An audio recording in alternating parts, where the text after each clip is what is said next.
Hello अस्सलाम वालेकुम everyone, welcome to my channel the doctors clinic.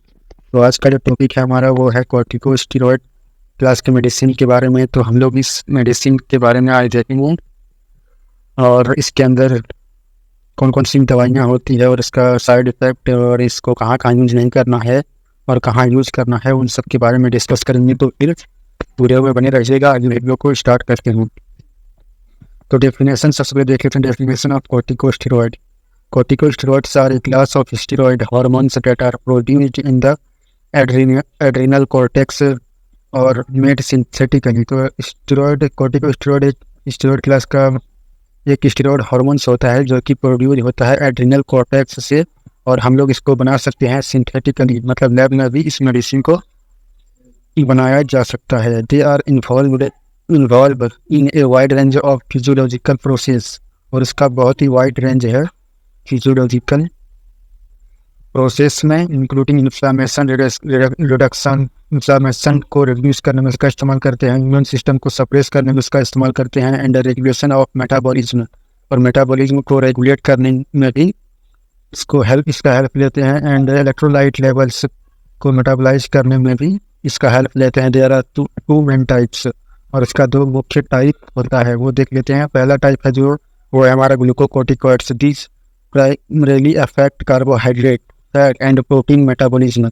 जो ग्लूकोकॉर्टिकॉइड स्टेरॉइड होता है हमारा, वो कार्बोहाइड्रेट, फैट और प्रोटीन को मेटाबॉलिज्म में उसको पचाने, उसको मतलब तोड़ने में हेल्प करता है, एंड है पोटेंट एंटी इन्फ्लामेटरी, और ये बहुत ही ज़्यादा पोटेंट एंटी इन्फ्लामेशन यानी कि सूजन करने में ये बहुत ही ज़्यादा पोटेंट मेडिसिन होता है।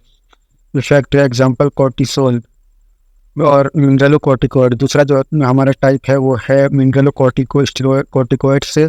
This primarily affect electrolyte and water balance. Example ये हमारा मिनरलोकॉर्टिकॉइड क्या करता है कि ये मेटाबलाइज करता है इलेक्ट्रोलाइट को और वाटर को बैलेंस करता है हमारे बॉडी में, और इसका एग्जांपल है एल्डोस्टेरोन। और इसका जो इस मेडिसिन का जो साइड इफेक्ट है वो है हमारा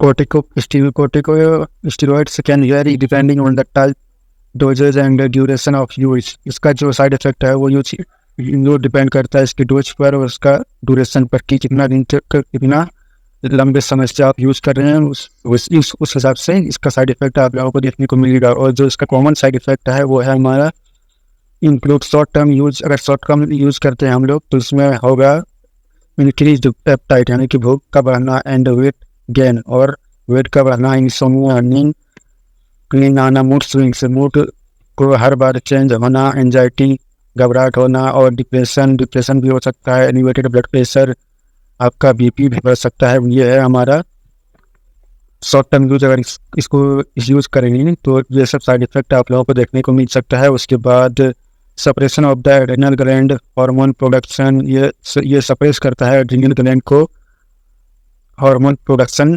के लिए। फिर स्किन को पतला करेगा, और easy bruising and slower wound healing, और जो घाव भागने की प्रक्रिया है उसको स्लो कर देगा। और उसके बाद reddish distribution of body fat leading to rounded face, a hump on the back of the neck, and weight gain around the abdomen. Abdomen के जो एरिया में होता है वहाँ पर चर्बी ज़्यादा जमा होने लगेगा। उसके बाद कॉन्ट्रा इंडिकेशन ऑफ कॉर्टिकोस्टेरॉइड्स, इसका यूज़ कहाँ बिल्कुल नहीं करना है वो हम लोग देख लेते हैं। Corticosteroids are contraindicated are used with caution in certain condition due to the potential for exacerbating these conditions. A common contraindication include active infection. Corticosteroids can suppress the immune system, potentially worsening infection. अगर किसी को bacterial infection है तो अगर उसमें हम लोग corticosteroid का यूज करेंगे तो क्या करेगा, ये बेसिकली क्या करता है, इम्यून सिस्टम को सप्रेस करता है। जो हमारा WBC है, जो हमारे फॉरेन बॉडी पर से बचाता है, उसको क्या करेगा, ये सप्रेस कर देगा, उसको ये दबा देगा। तो फिर हमारा जो बॉडी में जो एज ए आर्मी काम करता है WBC, तो फिर उसको अगर दबा देगा तो फिर वो काम नहीं कर पाएगा, और तो इस कारण से जो अंदर में बैक्टीरिया होता है हमारे बॉडी के अंदर, जो इन्फेक्शन है वो और भी ज़्यादा बढ़ता चला जाएगा, और इस तरह से ये इस मेडिसिन को यूज़ करने से और भी ज़्यादा इन्फेक्शन वर्स हो सकता है। उसके बाद peptic ulcers increase risk of gastrointestinal bleeding and perforation.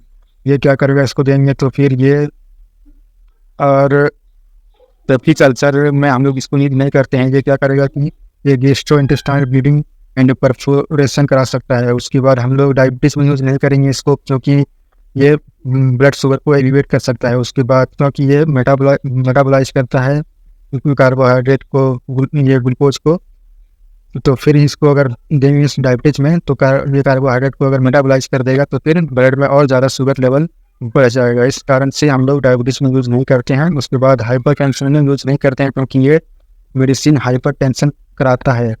इसके बाद ऑस्टियोपोरोसिस में हम लोग यूज़ नहीं करते हैं। Long term use can exacerbate bone density loss. अगर हम लोग ऑस्टियोपोरोसिस में इसको लॉन्ग टर्म, किसी को ऑस्टियोपोरोसिस है और इस मेडिसिन को अगर लॉन्ग टर्म यूज करेंगे तो ये क्या करेगा, बोन की जो डेंसिटी होती है उसको लॉस करेगा, उसको ख़त्म कर देगा।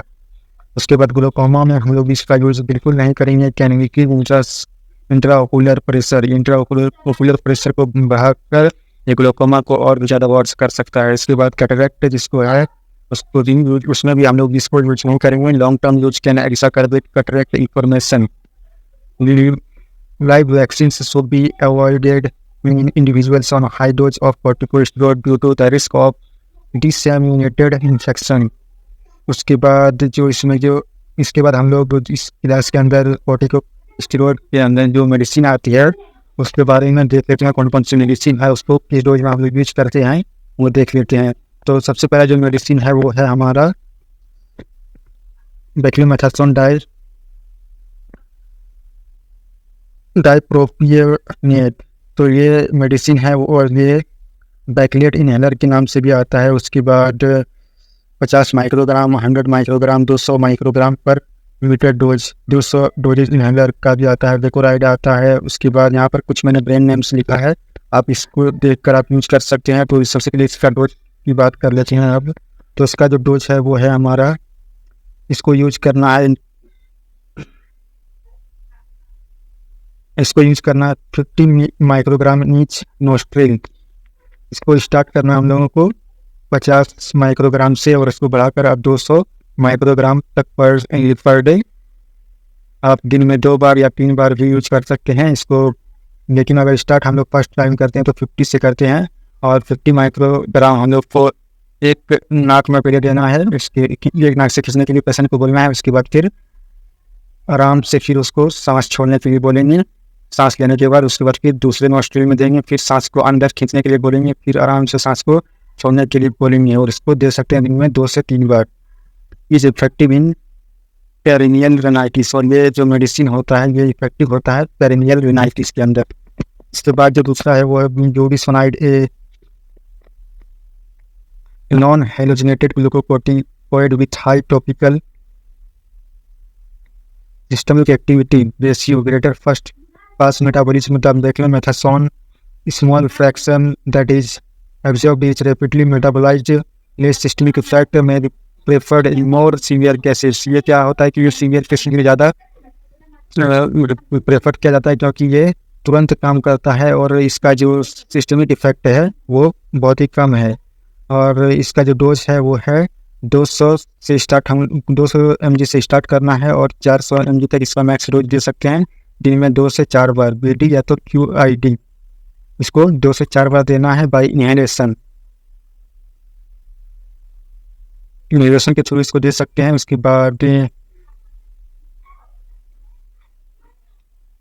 और यहाँ पर कुछ मैंने ब्रांड नेम लिखा है, आप उसको देखकर आप इस यूज कर सकते हैं। और उसके बाद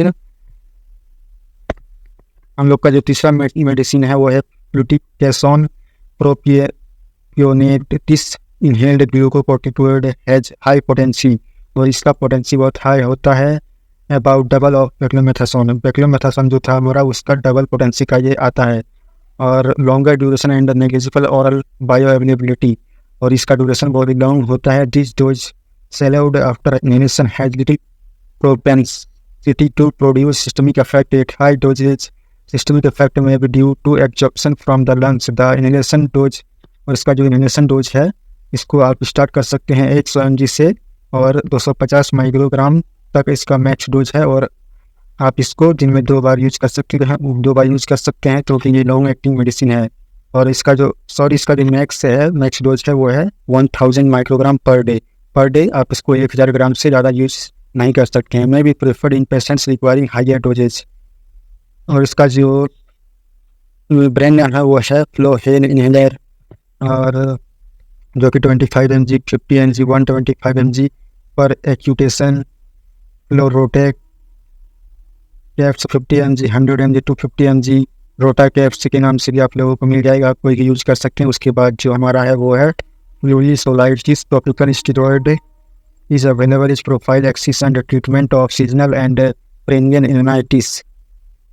और इसका जो यूज है वो है सीजनल एंड पेरिनियल रिनाइटिस में हम लोग इसका यूज करते हैं। और इसका जो डोज है हमारा वो है 25 माइक्रोग्राम पर occupation nasal spray and 1 spray in each nostril. एक स्प्रे देना है एक नाक के में, और उसके बाद फिर दूसरा नाक में खींचने के लिए बोलेंगे। और उसको आप यूज कर सकते हैं 2 से 3 बार पर डे।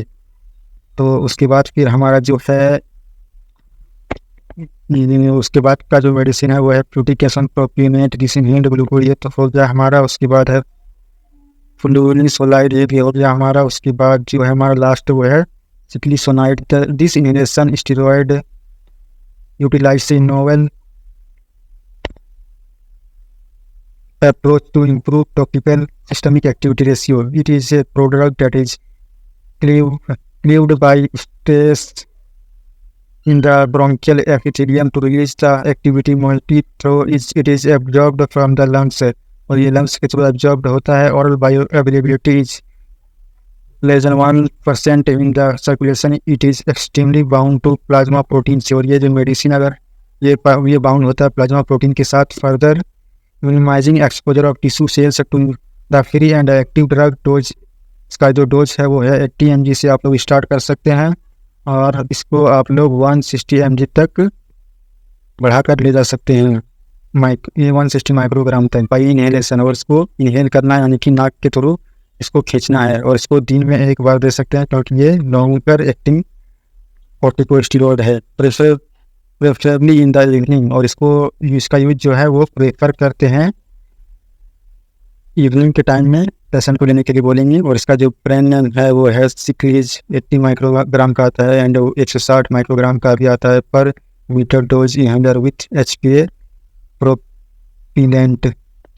तो आज का जो केस था वो था हमारा ये कॉर्टिकोस्टेरॉइड के बारे में। तो मैं उम्मीद करता हूँ कि ये वीडियो आप लोगों को अच्छा लगा होगा, क्योंकि इस दवाई के बारे में मैंने लगभग सारी चीज़ें कवर कर दिया है। अगर आप लोगों को ये वीडियो अच्छा लगा तो चैनल को सब्सक्राइब जरूर कीजिएगा, और चैनल को वीडियो को लाइक जरूर कीजिएगा। मिलेंगे अगली नेक्स्ट वीडियो में। आज के लिए सभी को फिलहाल एवरीवन, मिलेंगे अगली वीडियो में।